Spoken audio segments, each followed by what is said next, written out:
যুদ্ধবিরতি কার্যকরের পর গাজায় হামলা চালিয়ে যাচ্ছে ইসরায়েল। ফিলিস্তিন কর্তৃপক্ষের দাবি 10 অক্টোবর যুদ্ধবিরতি কার্যকর হওয়ার পর থেকে এ পর্যন্ত 47 বার চুক্তি লঙ্ঘন করেছে ইসরায়েল।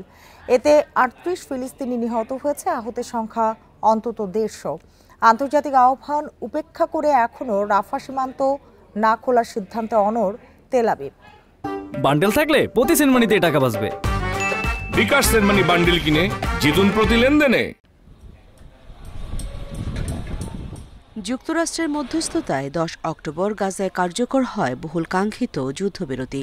যুদ্ধবিরতি চুক্তির শর্ত ইসরায়েল মেনে চলবে কিনা তা নিয়েছিল সংশয়। ফিলিস্তিনিদের সে শঙ্কাই বাস্তবে রূপ নিয়েছে। যুদ্ধবিরতি চুক্তি লঙ্ঘন করে গাজায় হামলা চালিয়ে যাচ্ছে ইসরায়েল। ফিলিস্তিন কর্তৃপক্ষের দাবি 10 অক্টোবর যুদ্ধবিরতি কার্যকর হওয়ার পর থেকে এ পর্যন্ত 47 বার চুক্তি লঙ্ঘন করেছে ইসরায়েল। সেই সাথে মিলছে হতাহতের তথ্য। গত 10 দিনে হতাহত ফিলিস্তিনির সংখ্যা 1.5 শতাধিক। এর মধ্যে শুক্রবার নিহত হয় একই পরিবারের 11 জন। শুক্রবার সন্ধ্যায় গাজা সিটির জেতুন এলাকায় একটি গাড়িতে হামলা চালিয়ে তাদের হত্যা করা হয়। ইসরায়েলি বাহিনীর দাবি গাড়িটি তাদের নিয়ন্ত্রণাধীন এলাকায় প্রবেশ করেছিল। ইসরায়েলের এই হামলাকে যুদ্ধবিরতি লঙ্ঘন আখ্যা দিয়ে চুক্তি মানতে তেল আবিবের ওপর চাপ বাড়াতে যুক্তরাষ্ট্র ও মধ্যস্থতাকারীদের প্রতি আহ্বান জানিয়েছে হামাস। শনিবার আরও 2 জিম্মির মরদেহ হস্তান্তর করেছে হামাস। এখনও হামাসের কাছে 16 জিম্মির মরদেহ রয়েছে।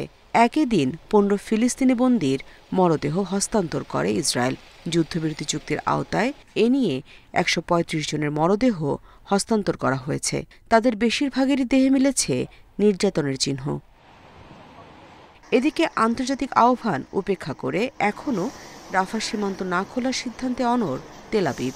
পরবর্তী নির্দেশ না দেওয়া পর্যন্ত গুরুত্বপূর্ণ এই সীমান্ত বন্ধ থাকবে বলে জানায় আইডিএফ। যদিও সোমবার রাফা ক্রসিং খুলে দেওয়া হবে বলে জানিয়েছে মিশরে অবস্থিত ফিলিস্তিন দূতাবাস। তবে ত্রাণ পাঠানোর অনুমতি দেয়া হবে কিনা সে বিষয়ে কিছু জানানো হয়নি।